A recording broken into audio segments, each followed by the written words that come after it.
Приветствую всех зрителей и подписчиков. Если вас не смущает роскошный интерьер Хантера, его продвинутая климатическая установка и современные системы безопасности, и вы тайно планируете покупку УАЗика, такого большого и такого доступного, то пришло время поговорить о вещах, которые были для меня неочевидны год назад. Будет много подробностей, ставьте на паузу, если что. Итак, разочарование первое. Запас хода. Как я говорил во второй части, заправить 70 литров, как в инструкции, невозможно. Можно залить 30 литров в левый бак, дать мотору поработать минуту, сделать кружок вокруг заправки, чтобы топливо перекачалось в правый бак, и еще раз заправить 30 литров в левый. Таким образом, в два приема мы зальем 60 литров. Но водителю из них доступно только 50 литров, потому что 10 литров должны все время оставаться в правом баке. И если вычерпаешь больше, то УАЗик тебя накажет, как он наказал меня. По неопытности я ездил, как и все нормальные люди, пока не загорится индикатор уровня топлива. Но было слишком поздно. В один прекрасный день УАЗик не завелся. Я проверил все, что можно, и подумал, что забился бензонасос. Достать его легко, прямо под сиденьем есть лючок. Особой грязи не обнаружилось, но зато обнаружился подозрительный стакан, видимо для того, чтобы на уклонах топливо не отливало от насоса. Но если при тряске бензин выплеснется из стакана, а уровень топлива в баке будет низким, то насос начнет хватать воздух. Когда осознал суть проблемы, взял канистру, одолжил у жены Volkswagen и поехал на заправку. Заправил полностью правый бак и с тех пор не допускаю его осушения меньше, чем на треть. Честно говоря, по мне так заправлять по очереди правый бак, левый бак – это идиотизм, который, кстати, официально признан на заводе. Я заправляю только левый бак и уезжаю. Хватает на 200 километров зимой или почти на 300 километров летом по трассе. Второе. Общая непредсказуемость. Слишком много странностей, которые рождают неуверенность в машине. Раньше я рассказывал и про спидометр, и про карданы, да про кучу всего. Проводка очень хлипкая, тоненькая. Бывают и глюки. Например, может постоянно пищать индикатор непристегнутого ремня, хотя ремень пристегнут. Лечится очень просто. Перезагрузкой. Глушим. Заводим. Звук пропадает. Ну и в целом, постоянно что-то гремит, звенит, отвинчивается, глючит, подтекает. Все это, а также небольшой запас хода, как бы подводит тебя к мысли не удаляться далеко от дома, магазинов запчастей и автосервисов. Третье. Непредсказуемая коррозия. Да, катафорез. Да, днище покрыто с завода. Стоят подкрылки. Да еще я сделал дополнительный антикор. Но мне как-то не пришло в голову антикорить мосты, рессоры, пружины. Все это за зиму начало активно ржаветь.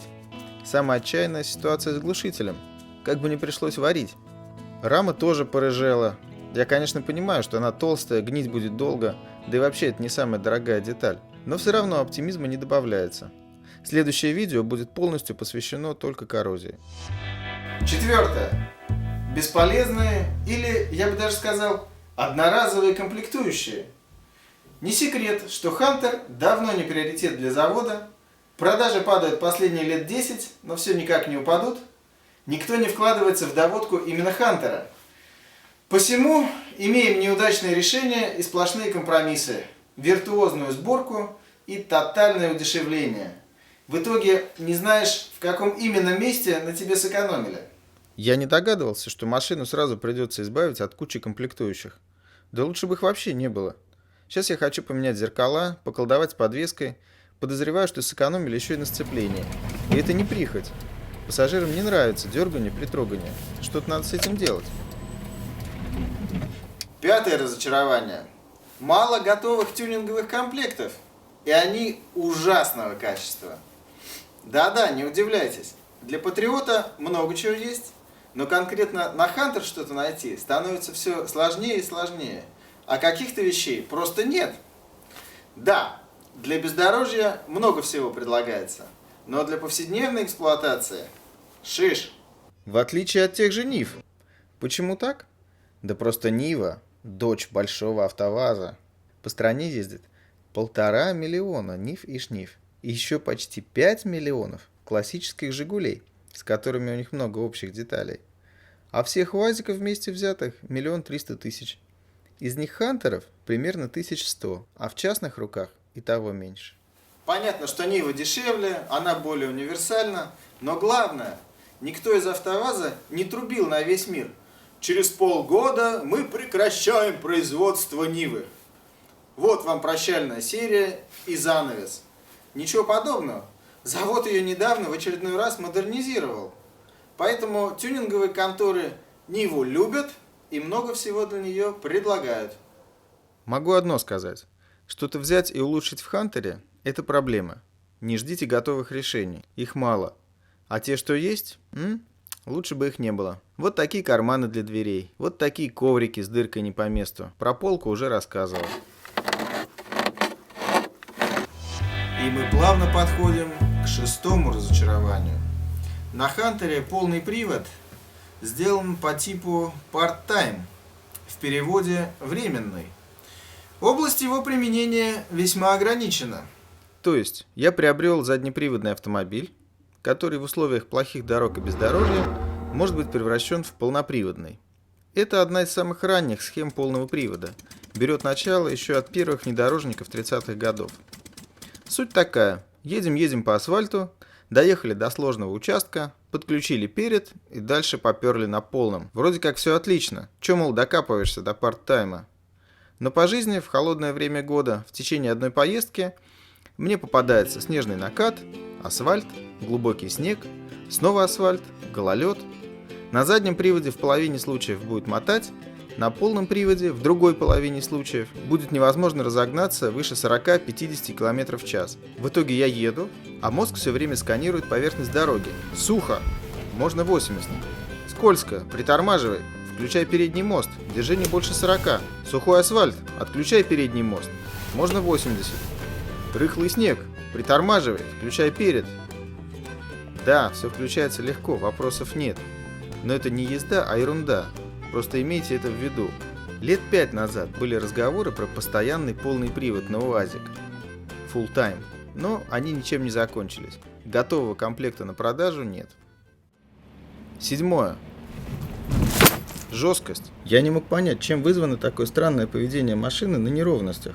Когда собирал информацию для 10-го видео по грузоподъемности Хантера, обнаружил, что она огромная. Помимо водителя и 4 пассажиров по 75 кг, можно еще взять 375 кг в багажник. В Патриот можно при прочих равных загрузить только 225 кг. В чем прикол? Почему маленький Хантер берет на 2/3 больше груза? Предположил, что обе модели стоят на одном шасси, и разница лишь в том, что кузов Хантера легче. А неужто шасси и правда одинаковое? Почти.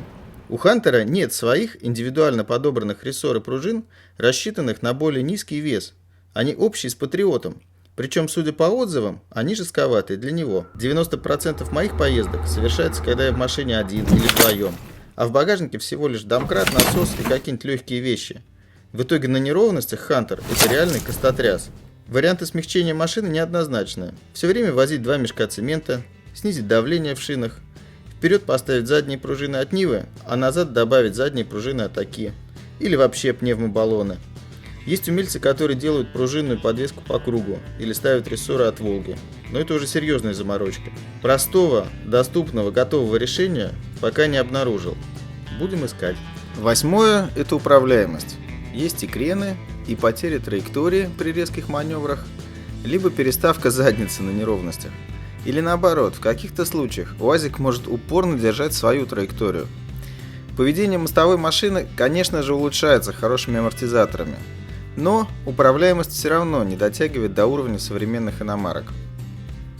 3 вышеперечисленные проблемы складываются в одну глобальную – низкая скорость.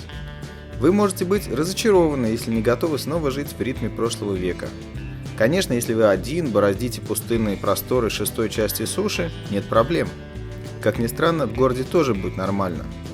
Но как только вы оказываетесь зимой на трассе, как только вокруг вас появляются быстрые машины с современным полным приводом, как только на узкой дороге вы вынуждены держать общий темп, проблема возникает. На магистралях хантеры, как правило, держатся правого ряда, 80-90, быстрее ездить страшно, некомфортно, небезопасно, шумно, тряска, неэкономично.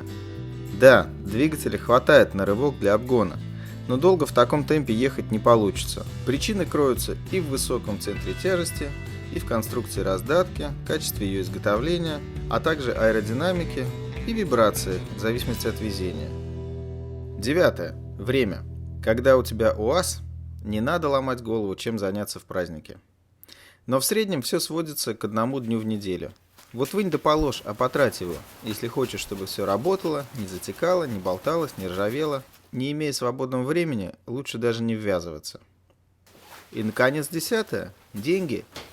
Тюнинг не окупается, это все знают. Но если обычные современные машины в основном тюнингуют ради прикола или понтов, то в случае с УАЗиком тюнинг – это жизненная необходимость и единственный способ сделать машину комфортнее, безопаснее и надежнее. Вот смотрите, Хантер того же 16 года, что и у меня, продается всего за 455 тысяч. А я свой купил за 560, да еще и 100 вложил. Думаете, кто-то оценит все эти вложения и купит мой УАЗ с доработками за 660, когда есть почти стоковая машина на 200 тысяч дешевле? Ответ очевиден. На этом пока закругляюсь. Я поделился с вами наиболее неприятными ощущениями от обладания Хантером. У многих назревает вопрос, а стоило ли вообще затеваться. Но я считаю, что стоило, и в ближайшее время собираюсь поработать над некоторыми вышеперечисленными проблемами. Следующее видео будет полностью посвящено коррозии. Залезем под низ, все посмотрим, пощупаем. Следите за выходом. Счастливо!